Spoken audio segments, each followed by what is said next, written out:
Sí, buenas tardes a todos los asistentes del webinar y muchas gracias por estar con nosotros. El día de hoy estaremos ofreciendo un webinar que tiene como título Ciencia de datos aplicado a la industria petrolera.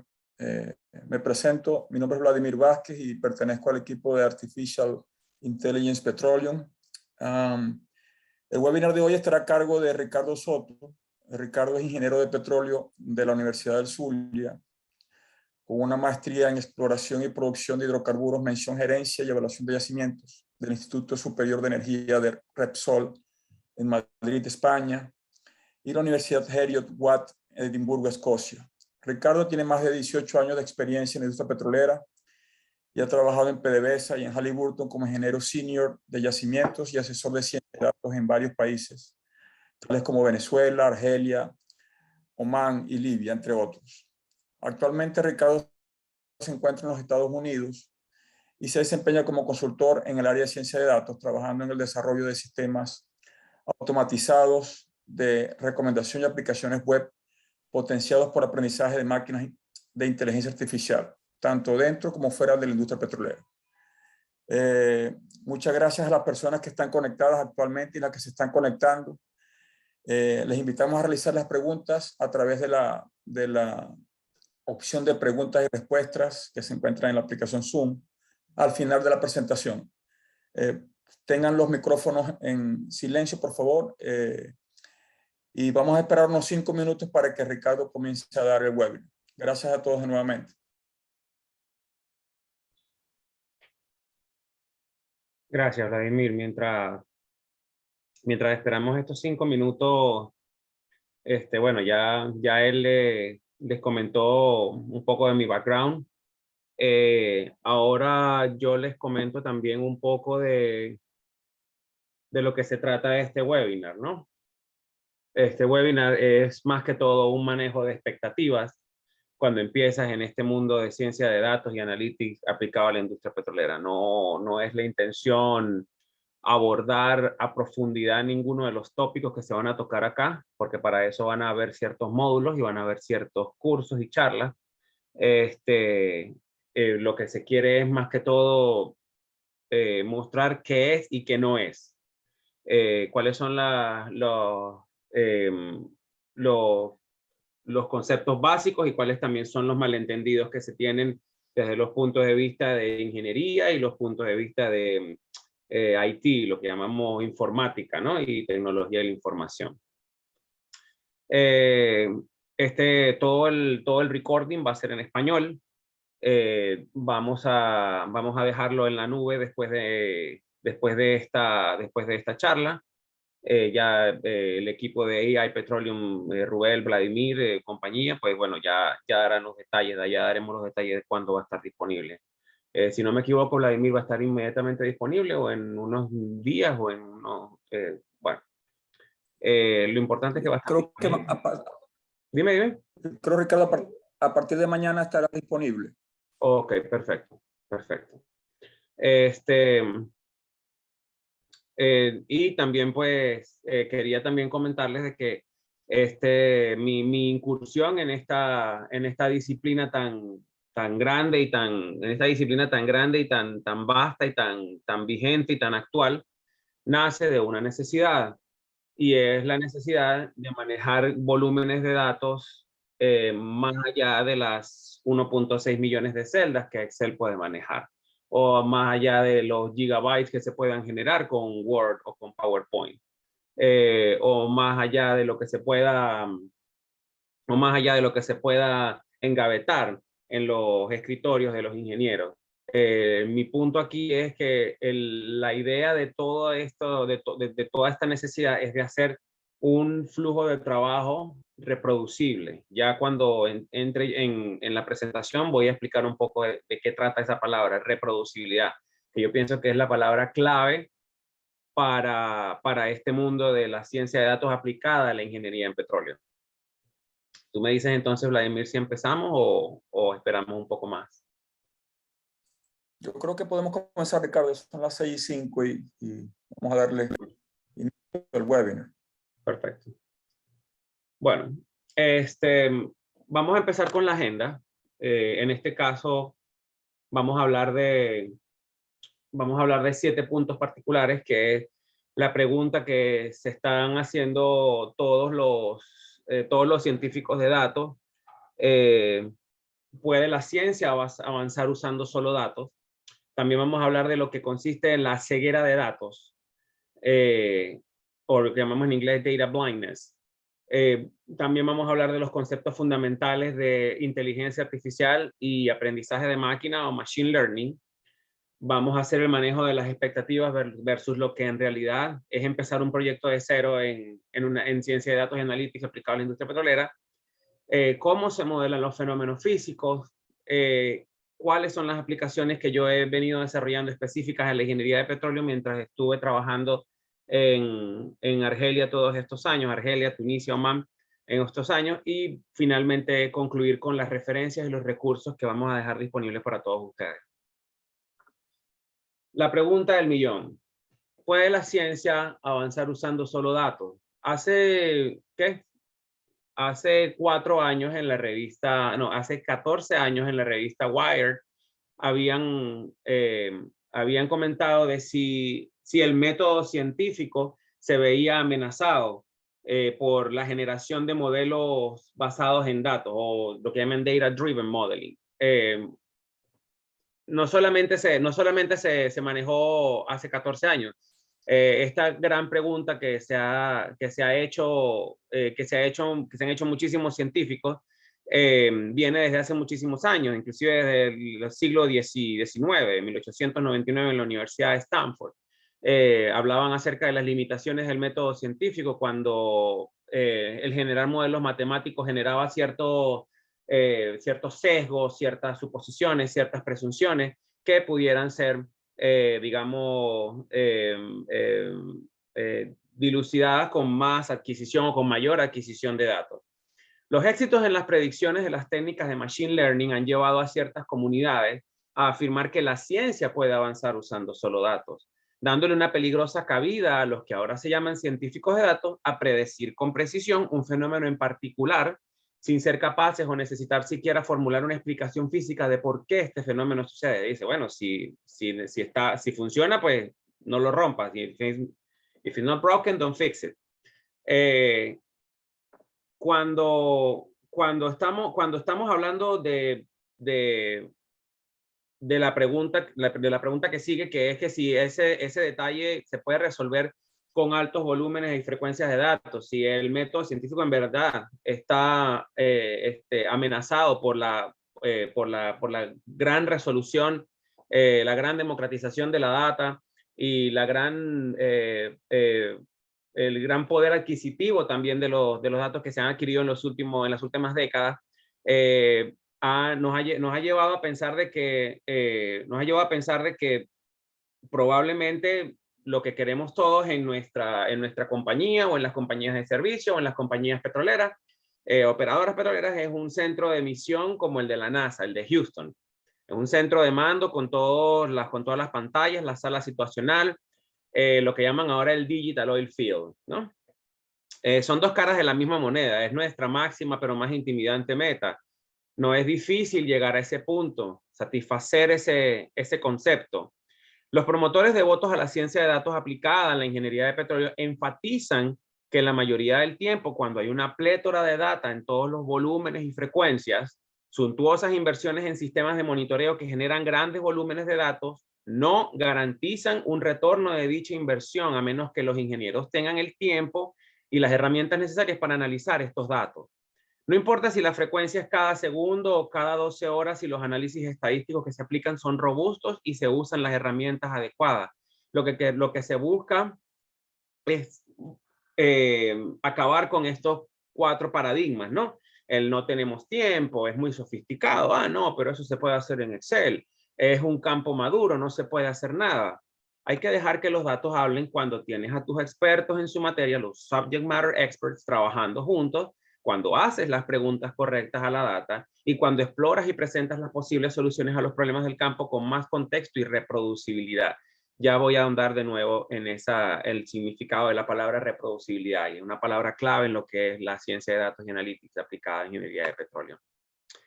La lógica aristotélica, o más recientemente la booleana, el sí, el no, el blanco, el negro, el verdadero, el falso, es reemplazada ahora por la lógica difusa para darle cabida a ciertos condicionales en los algoritmos y crear agentes inteligentes que imiten un comportamiento más cercano a un organismo vivo y cómo reacciona este a su entorno y se adapta a él. Lo que llaman los gurús del mercado y la ciencia ficción, inteligencia artificial. La inteligencia general versus el dominio en la materia. La primera ayuda a resolver problemas no relacionados a la ingeniería y la segunda sí porque permite modelar fenómenos y observaciones. Siempre va a haber, como en el yin y el yang, algo de bueno en lo malo, algo de malo en lo bueno, algo de blanco en lo negro y viceversa. Ese es el motivo de la lógica difusa. Así como es imposible dominar ingeniería de yacimientos, geología, matemáticas o física en un solo mes, es imposible también dominar analytics o ciencia de datos en un solo mes. Lo más triste es que este es un anuncio real, donde te venden lo que llaman snake oil, donde te venden villas y castillas diciéndote que vas a aprender data science en solo un mes. La verdad es que es un proceso iterativo. La verdad es que es un proceso iterativo en donde se requiere un conocimiento profundo y una importancia del dominio de la ingeniería para resolver problemas específicos utilizando aprendizaje de máquinas y agentes inteligentes. El ingeniero debe enfocarse en ser un experto en su materia. Por eso es que yo aquí muestro un 50% en demostrar que es que domina su materia, su experticia en la ingeniería, ¿ok? Haber resuelto problemas usando sus conocimientos de métodos convencionales específicos de ingeniería. Es ahí que tanto los fundamentos como la práctica de los conceptos de inteligencia artificial y aprendizaje de máquina se convierten en una herramienta más del ingeniero para resolver de manera convencional. Debe surgir más como una necesidad que como una moda para mantenerse relevante y empleable. Los problemas de la creciente comunidad practicante es que, bueno, estamos empezando al revés, están empezando al revés, no están abiertos a aprender otras disciplinas anteriormente mencionadas, creen que porque ya saben unas líneas de código en X o Y lenguaje ya son científicos de datos, pero para convertirse en un experto en estos conceptos deben desarrollar un profundo interés en neurociencia, ciencias de la computación, filosofía y, por supuesto, matemáticas, estadísticas, física y biología, para poder tener un entendimiento un poco más, holístico de lo que requiere ser un científico de datos.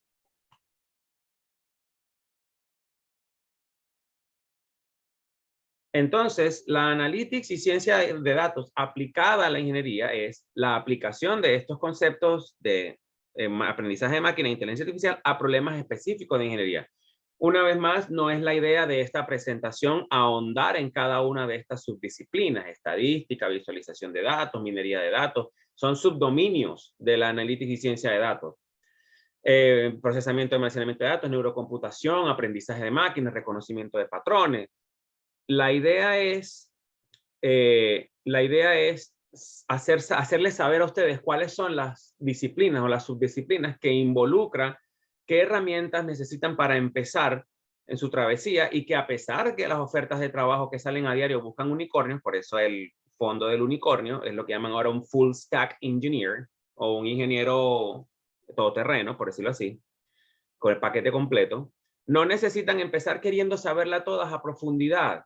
Lo que debe haber es una sinergia de expertos en cada subdisciplina para resolver problemas específicos del negocio y así traer el tan llamado valor agregado, el cual no es más que la capacidad de influir en la toma de decisiones del negocio. Es por eso que entonces hacemos un manejo de expectativas versus la realidad. Mucha gente se imagina de que cuando hablan de analytics y ciencia de datos son las gráficas, los tickers, los markers, los marcadores, los indicadores, los KPI. Eso es el producto final, digamos, es el output, por decirlo así, pero en realidad la ciencia de datos no es más que un proceso iterativo en donde se importan, se limpian datos, se entienden los datos, en donde se entiende, entiéndase por entender los datos, es transformar, visualizar y modelar para poder comunicar de una manera reproducible y visualmente atractivo los resultados, que sean comunicables de una manera sencilla de entender para no solamente para los colegas ingenieros, sino también para la gerencia. Por lo tanto, en ese manejo de expectativas versus realidad, vamos a definir lo que es y lo que no es Analytics y ciencia de datos aplicada en ingeniería petrolera. Entonces, es un enfoque que usa datos como punto de partida, fundamento y piedra angular de análisis, flujos de trabajo, modelado y toma de decisiones. Sí utiliza datos duros, adquiridos para llegar a conclusiones y evitar suposiciones, simplificaciones, nociones preconcebidas, sesgos. Entiéndanse como datos duros, bueno, todo lo que tenemos en nuestro dominio, localización de pozos, pruebas de presión, de producción, geología, diseño, completación, hasta pruebas de productividad, inyectividad, historia de producción, inyección del campo. ¿Qué no es? No es una disciplina derivada de la informática, está ligada, mas no es derivada de la informática. No es una disciplina derivada del manejo del dato.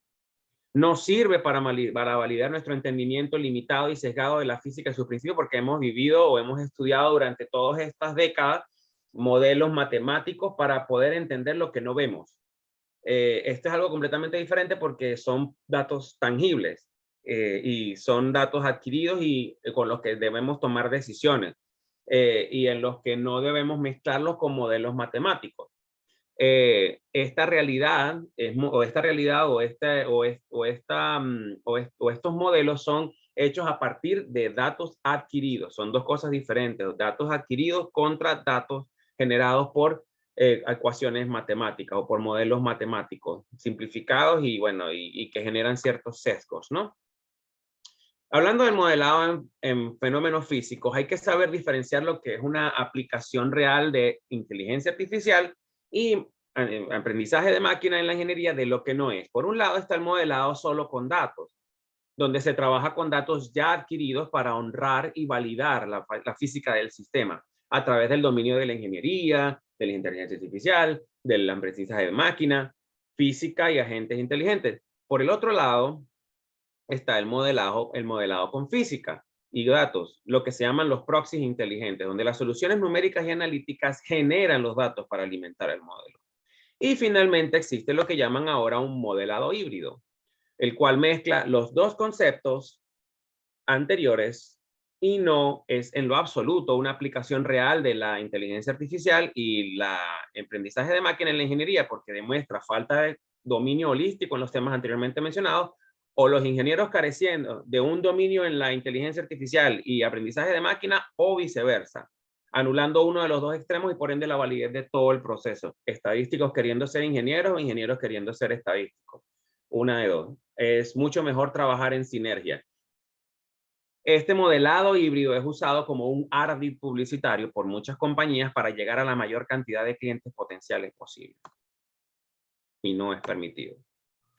Dentro de las aplicaciones, a pesar de tener un lugar común, es decir, construir modelos para optimizar la toma de decisiones, pueden distinguirse dos grandes sectores dependiendo de cómo se aplica y cómo se adquieren los datos. Tienes el Big Data, que son datos en tiempo real y que también son datos que tienen las 4B, muchos dicen 5, pero yo lo resumo a 4, que son volumen, variedad, velocidad y validez. Y tenemos dentro de esos datos que tenemos en tiempo real, podemos adquirirlos de ingeniería de perforación, producción, fibra óptica, telemetría, producción en tiempo real, presión y temperatura en tiempo real, y tenemos los convencionales, que son los datos existentes almacenados en los web files, y adquiridos y que después se guardan en disco, como las bases de datos estructuradas, ya sean tabuladas o no estructuradas, ya sea imágenes, audio, texto, documentos. Tenemos datos de completación, de producción e inyección, los convencionales, los que utilizamos la mayoría de los ingenieros de yacimiento y producción, ingenieros en petróleo en general. Datos de fracturamiento hidráulico, recondicionamiento de pozos, historias de producción, etc. Y entre ambos, en un mundo entre ambos, tendríamos los registros de pozos y el levantamiento artificial, que es una mezcla de ambos, de convencional y Big Data.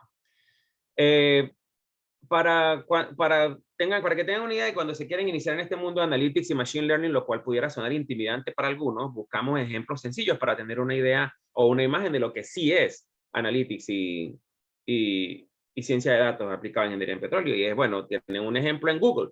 A todo producto de Google tiene una pizca de Machine Learning. Todo, desde los sistemas de recomendación hasta los sistemas de publicidad o los sistemas publicitarios enfocados al cliente o a las necesidades del usuario, tomando datos del teléfono o tomando datos del dispositivo al que están conectados. Sin ahondar mucho en otros campos que rayan la falta de ética, pero bueno. Ya definido entonces lo que es, lo que no es, y se han manejado ya las expectativas, es que se puede empezar a pensar en qué se necesita para empezar un proyecto de análisis aplicado a la ingeniería de petróleo desde cero. Y siempre se empieza con la pregunta: ¿el qué? Al definir el problema, al resolver el qué, se puede acceder al cómo y los recursos necesarios para resolverlo. Por lo tanto, tenemos que tener una serie de reglas básicas. No siempre porque es fácil es bueno. No siempre porque se puede, se debe. Hay que empezar pequeño y modesto. El que mucho abarca, poco aprieta. Y tener un equipo de personas capaces y entusiastas. Entusiastas, hago énfasis en entusiastas. ¿Okay? El equipo básico con el que se pudiera empezar un proyecto desde cero tiene que tener al menos 3 personas. ¿Okay? Una persona que esté pendiente de lo que es el diseño de la solución, el desarrollador de la solución y el experto en la materia. Siendo el desarrollador, digamos, el puente entre los dos mundos, el diseñador y el experto en la materia, para que traduzca de un dominio al otro. Dentro de las cualidades fundamentales del equipo básico, bueno, tienen que ser ágiles, las reuniones tienen que ser cortas y productivas, aprender uno del otro, que hay una sinergia, y es altamente recomendado y deseable, sin embargo, que el experto en la materia sea capaz también de diseñar un prototipo de la solución a su problema. Así sabe más lo que quiere mientras lo construye y hasta pudiera adecuarlo para pruebas o como producto final si es lo suficientemente bueno. ¿Por qué? Porque toma 10 veces más de esfuerzo escribir un manual de especificaciones de la solución y 10 veces más explicarle a la idea a los desarrolladores e ir corrigiendo los errores para que al final el proyecto se quede sin presupuesto, cuando todo lo que puede hacer está en el producto final. Y el experto en la materia termine programando, usando, mejorando y pasándole a sus colegas una hoja Excel mientras está listo el producto, aun cuando le toque probarlo para ver qué le falta. Y para comunicar finalmente los resultados, pues bueno, tienen que ser en 3 actos como el teatro, ¿no? Tiene que contextualizar el problema, plantear el problema y resolver el problema. En la parte de resolver el problema, se debe hacer énfasis en mostrar reproducibilidad y que el problema es resuelto más eficiente y elegantemente que lo que se acostumbra a hacer, para poder convencer a tus colegas y a tus jefes o a tus gerentes o al tren gerencial del cambio de paradigma. Cuando me refiero a reproducibilidad es una palabra clave, y es que la reproducibilidad es la capacidad de seguir los mismos pasos o seguir de manera automatizada los mismos pasos para llegar al mismo destino. Es decir, si yo decido irme o si alguna persona decide irse del equipo o la cambian del equipo, todo lo que has desarrollado tiene que estar de una manera programada, cosa que nada más sea un par de botones o un par de comandos, de líneas de comando, y que todo lo que esa otra persona hizo anteriormente sea entendible en cuestión de horas o inclusive un día o un par de días, porque ya todo estaba bien documentado, estaba todo bien estructurado, cosa que no pasa cuando nosotros tenemos hojas de Excel por aquí, documentos de Word por allá, presentaciones de PowerPoint, todas regadas por todos lados. También archivos en físico, engavetados en los escritorios. La idea de esto es poner todo en un solo sitio y que sea capaz la persona o varias personas de entender con unos pocos pasos qué fue lo que hizo su predecesor o qué fue lo que hicieron sus colegas. Eso es reproducibilidad. Para lograr o para garantizar esa reproducibilidad y para lograr lo que es todo el proceso de analytics que les mostré anteriormente, importar, limpiar, entender, comunicar, hay una serie de herramientas para empezar en cada etapa. No es la idea de esta charla o de este webinar promover competencias de qué lenguaje o herramienta es mejor. Quiero que lo escuchen y lo internalicen otra vez. No es la idea promover competencias de cuál es mejor, sino la adecuada para resolver el problema y hacer esta solución reproducible. Ahorita hay una guerra entre cuál es mejor, R o Python, o aquí o allá, o Julia, o Go, o Ruby, lo que sea. Es el que te sirva para resolver tu problema. Por eso tenemos entonces en la sección de importar, tener un dominio de lo que son las bases de datos convencionales, estructuradas, tabulares, X o Y, filas, columnas. Tenemos también las no estructuradas, lo que es texto, imagen, audio, y también hay unas estructuradas en red, graph. Es muy interesante y es muy fascinante esta última porque las redes sociales como Instagram, Facebook, inclusive LinkedIn, manejan estructuras graph de red, donde se trabajan en nodos y en puntos comunes entre otros elementos, ¿no? En lo que respecta a limpiar los datos de manera reproducible, de manera automatizada, ¿ok? Tenemos, bueno, toda una serie, lo que llaman el tidyverse en R, tenemos los pandas, NumPy, SciPy, Matplotlib en Python. Tenemos en la sección de transformar y visualizar Plotly, Shiny, ggplot, Dash. Hay muchísimos elementos tanto en R como en Python y otros lenguajes de programación donde te permiten hacer estas tareas de manera automatizada y reproducible. En la sección de modelar, bueno, tenemos varios paquetes, por decirlo así, o tenemos varios workflows, como por ejemplo el TensorFlow, tenemos el PyTorch, y tenemos los modelos café. El PyTorch siendo ahorita uno de los más buscados y uno de los más aprendidos en la comunidad tanto de Python como R.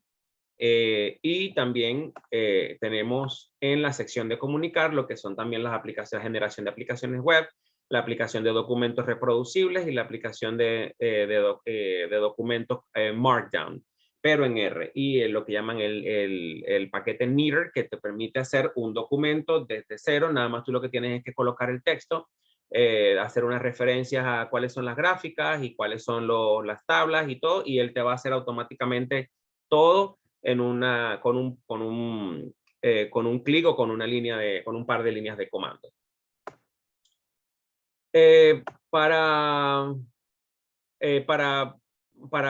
ir concluyendo lo que son los fundamentos y el manejo de expectativas dentro de la inteligencia artificial y el aprendizaje de máquina, dentro de la ingeniería de petróleo tiene que haber un equilibrio en lo que llaman la experiencia del usuario y la interfaz del usuario. La experiencia del usuario es cómo el usuario interactúa y cómo se siente con la aplicación web o con la solución que se ha diseñado. Y la interfaz del usuario es lo que tiene enfrente. Qué tan difícil o qué tan fácil es manejarla, ¿no?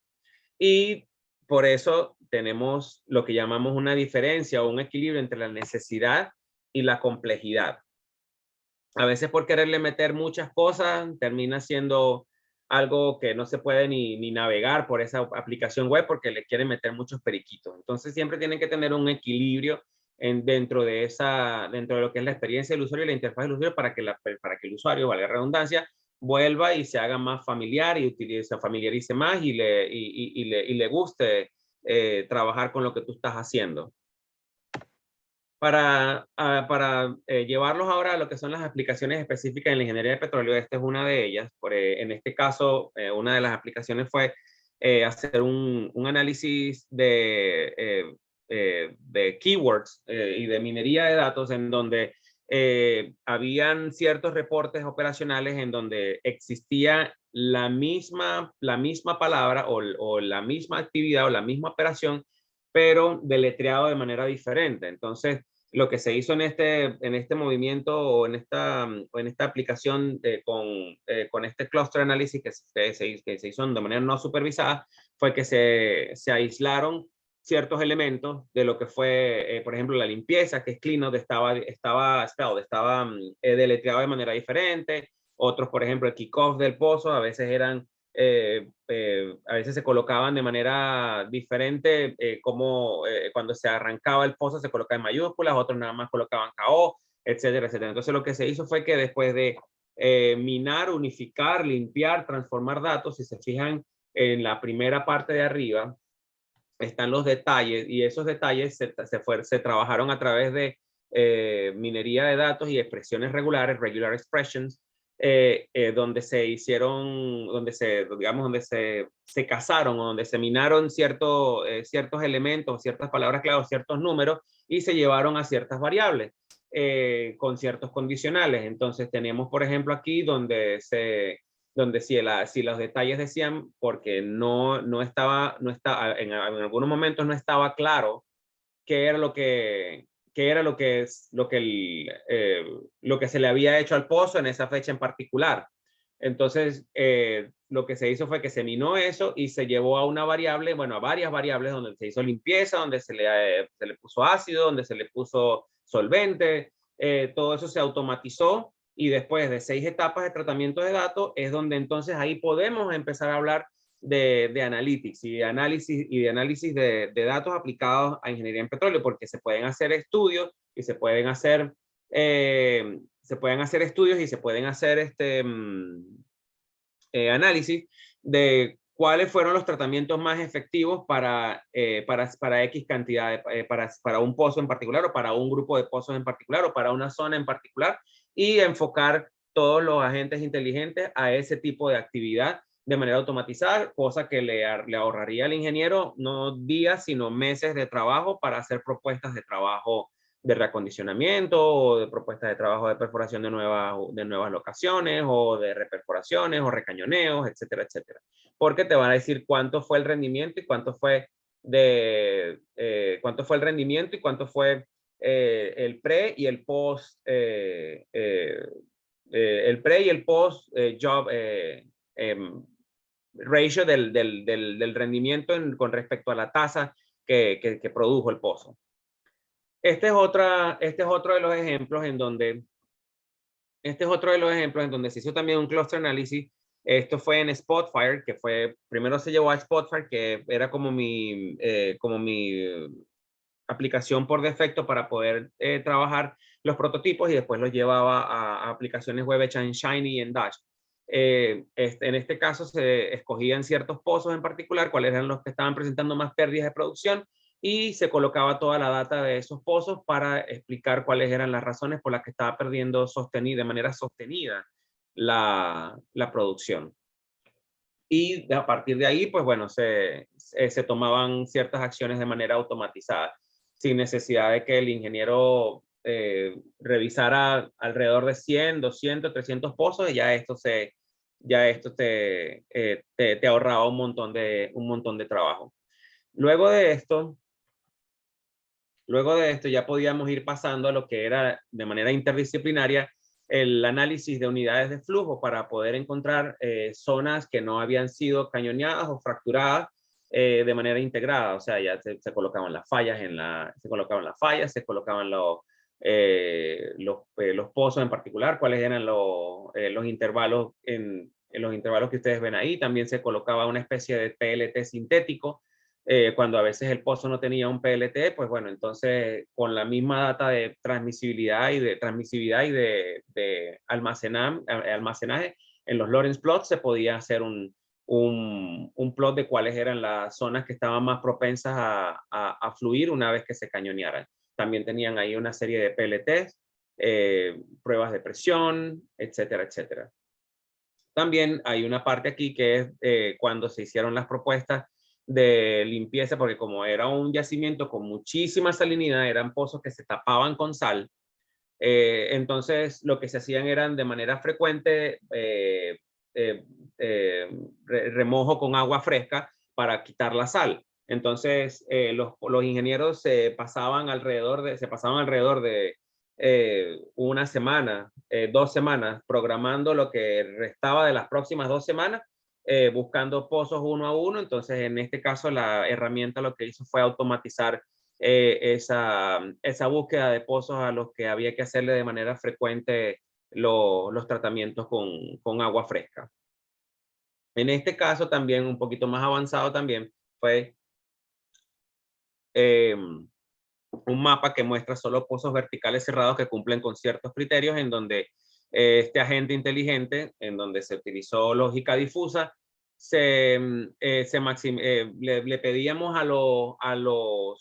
digamos, a los parámetros que estaban dentro de la lógica difusa. Bueno, maximízame las reservas remanentes, minimízame la configuración de la completación, o sea, búscame la más simple. También tenemos maximízame la prospectividad petrofísica, maximízame la producción actual areal, cuánto está produciendo acumulado areal para los campos maduros, maximízalo, minimízalo si está en una zona sin drenar, maximízame la caída sostenida de producción para conseguirme los candidatos más inmediatos y maximízame las ganancias post trabajo remedial en trabajos anteriores. Entonces todas esas capas se metieron dentro de los condicionales porque todos esos datos estaban disponibles, eran 60 años de data disponible, y todo eso se metió o se unificó dentro de una base de datos para poder hacer este agente inteligente que al final del día te sacaba con los puntos verdes los más favorables para hacerle un recondicionamiento o una recomendación, y esto se actualizaba cada día. Podías nada más hit refresh, o sea, puedes darle refresh y te salía el estudio de alrededor de 1000 o 1200 pozos en cuestión de minutos, y la lista iba cambiando. Ya lo van a ver ahorita en las próximas dos láminas. Eso también fue para los pozos que el sistema podía conseguir candidatos a gas lift intermitente. Los pozos con burbujas pequeñas eran los que tenían tasas en las pruebas menores a 10 barriles diarios, 10, 15, 20 barriles diarios, y otras en las burbujas grandes donde se podía, donde habían tasas un poco más altas, ¿no?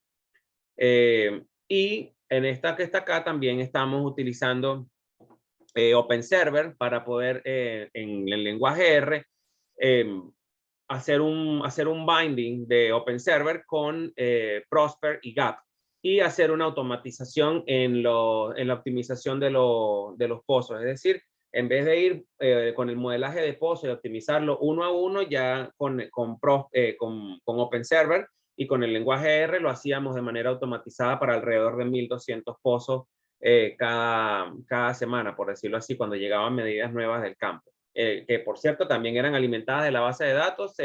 Las medidas llegaban nuevas, qué sé yo, cada 2 días, y el sistema automáticamente las capturaba y también corría de nuevo la optimización en Prosper y en Gap.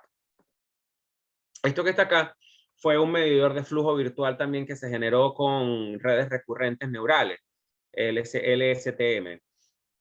También aquí, esto fue lo que generé para ellos, una aplicación web que esto se hizo con Shiny, fue al estilo Bloomberg, donde se veía en cuestión de segundos o de minutos, el gerente o el ingeniero podía chequear cuáles eran los 5 o top 10 primeros pozos que tenían que ir a chequear en las mañanas. En vez de estar chequeando 100, 150 pozos, chequeaba los 5 primeros que estaban presentando pérdidas inmediatas de producción y para allá, para el campo. Aquí tenían también datos que se podían filtrar en esta página o en esta aplicación web, se podían filtrar los datos de los pozos, también se podían filtrar los datos de las operaciones, como van a ver ahora, cuáles eran las operaciones más frecuentes para cada pozo y cada cuánto se hacían. También se podía chequear también con la aplicación los datos operacionales y cuáles fueron las ganancias y las pérdidas después de cada operación a cada pozo. Esas rayitas que ustedes ven ahí son los post-job 15 días después del trabajo que se le hizo. Y se podía hacer un tracking automatizado de la efectividad de los trabajos. También se podía chequear la producción de cierto campo, cierto medidor de flujo, cierta estación de flujo, de manera muy interactiva, muy sencilla. Bueno, y esto es más que todo un abreboca a lo que se hizo allá en Argelia.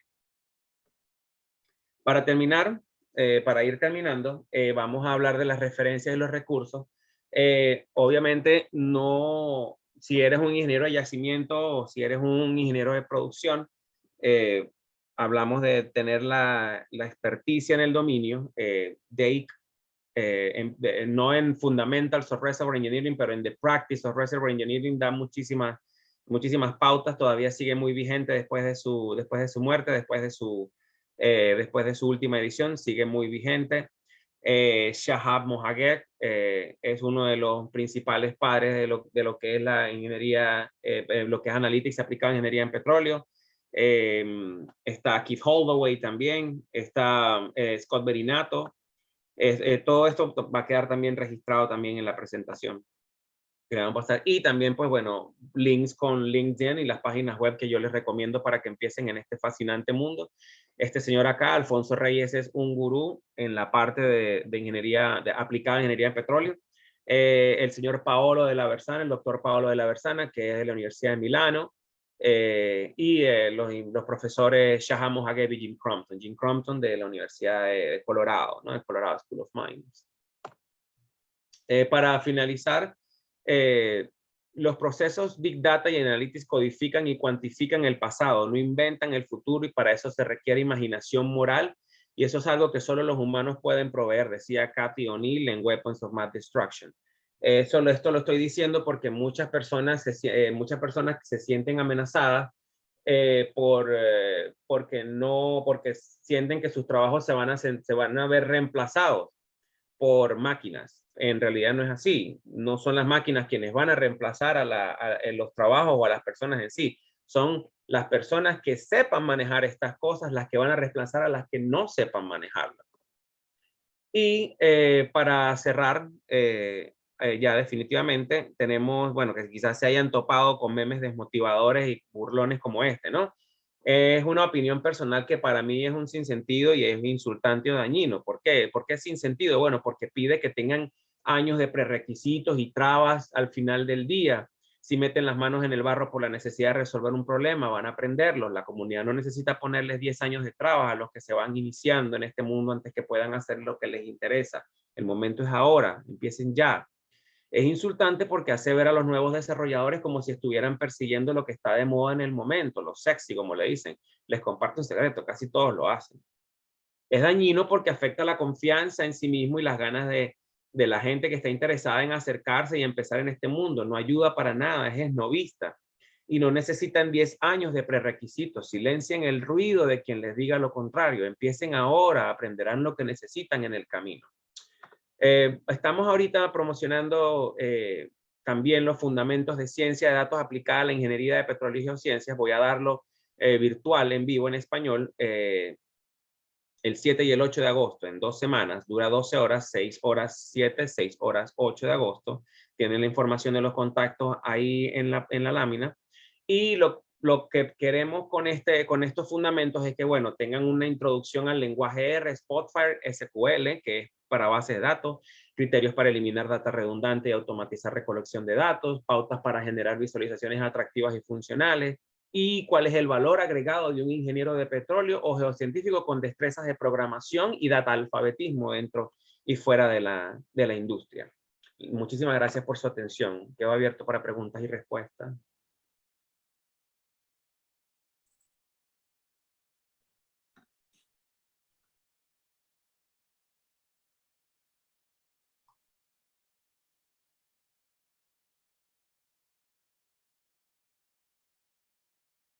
Muchas gracias, Ricardo. Les invito a los asistentes a utilizar la opción de preguntas y respuestas de la aplicación Zoom para comunicarse cualquier inquietud acerca del webinar. Creo que hay una, Ricardo. Sí, ya estoy aquí. Aquí vamos a empezar con esta. Dice que ¿cómo está el avance del uso de los sistemas inteligentes en el monitoreo y control de la perforación de pozos? ¿Cómo está el avance? Bueno, el state of the art ahorita creo que es una de las, estoy seguro que es una de las Es uno de los domain expertise en donde se está utilizando más una mezcla. De hecho, hay una mezcla de lo que llaman el reconocimiento óptico, lo que llaman el computer vision, para detectar lo que llaman el tipo de roca, la litología, y que va acoplado al sensor de la mecha, por decirlo así, con fibra óptica. Es ahorita no solamente una herramienta espectacularmente de punta, de tecnología de punta, sino que está ayudándole a evitar muchas cosas. Es como perforar con las luces encendidas. O sea, cuando antes te decían de que perforar con measure while drilling o lowering while drilling era perforar con las luces encendidas, el computer vision dentro del dispositivo, digamos, de la mecha, es otro nivel de perforar con las luces encendidas. ¿Qué ventaja tiene el lenguaje R versus Python? Dice también. Bueno, como estábamos comentando ahorita, no quería ahondar en eso, pero para darte una idea o hacerte la historia corta, R fue creado por estadistas. R es un dialecto del lenguaje S, que también fue creado por estadistas en los laboratorios Bell hace muchísimos años. Es un lenguaje que está más adaptado o más direccionado a los ingenieros y a los estadistas que Python. Python es un lenguaje muchísimo más general, muchísimo más para desarrollar soluciones, sí, chévere, pero yo pienso que el lenguaje R tiene una ventaja y es de que su sintaxis es muchísimo más amigable con los estadistas y los ingenieros que Python como tal. Ok. A ver, aquí me está diciendo uno, ¿podrías explicar con mayor detalle el trabajo y función del diseñador en comparación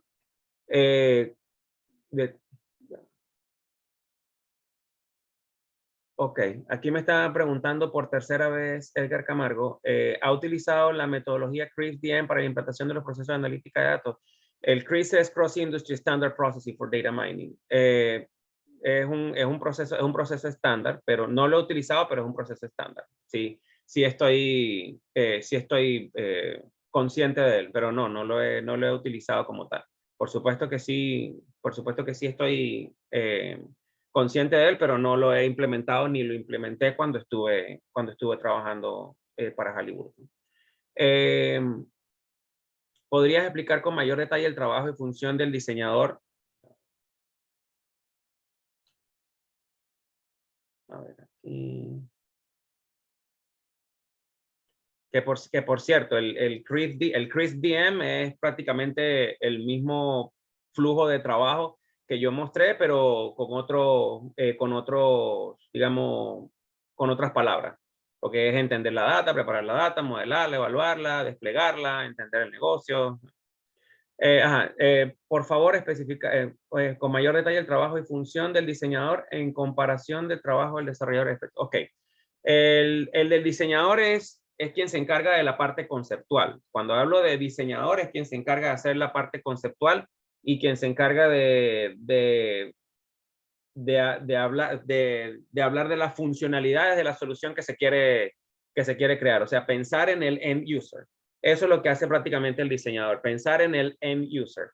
Y lo que hace el experto en la materia es simplemente dar su input de lo que sirve y lo que no sirve, porque es un proceso de retroalimentación, es un proceso iterativo de retroalimentación en donde tienen que estar back and forth.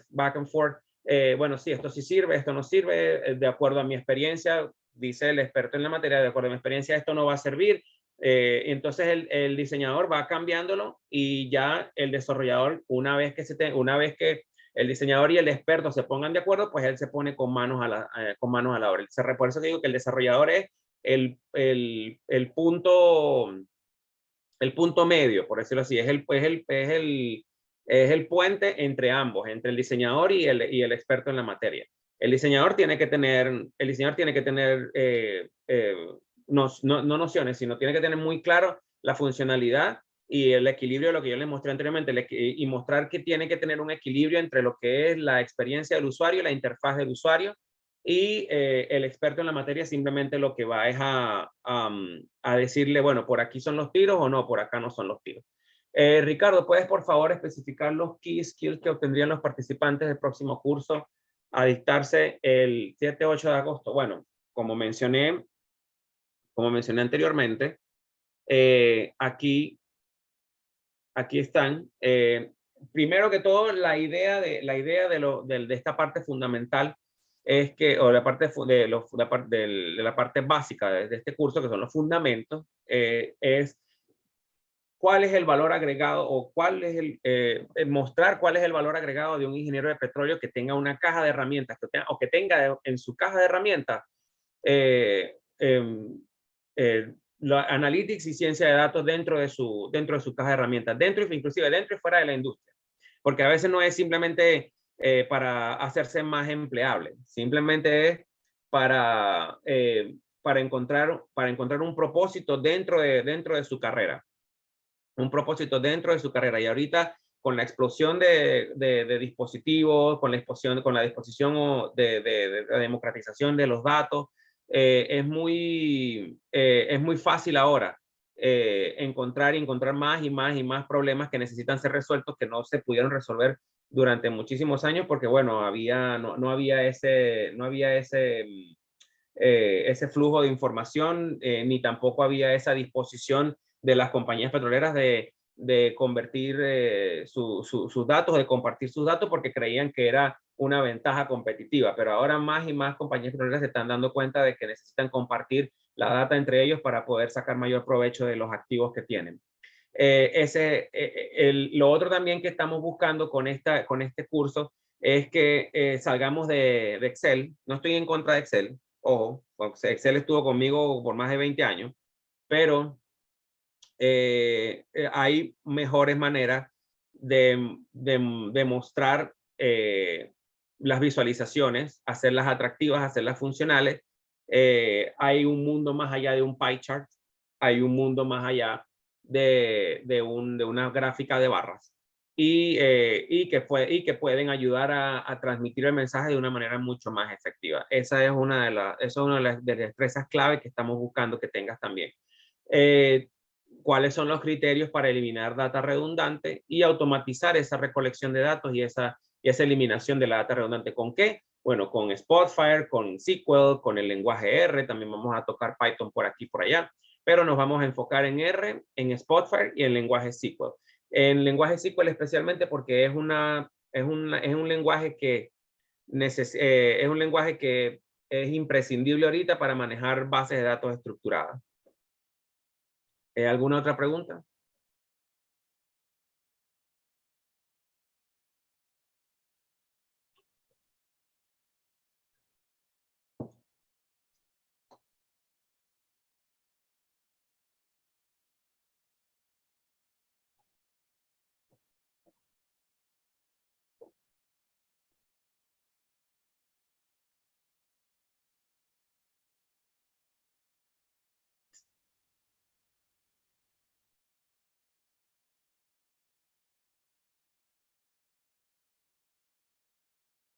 Vladimir, Rubén. Yo creo que no hay más preguntas. De nuevo, Ricardo, muchas gracias. Excelente presentación. Y a los asistentes estaremos enviando la información acerca del curso y actualizaciones de todo lo que tiene que ver con la ciencia de datos aplicada al petróleo.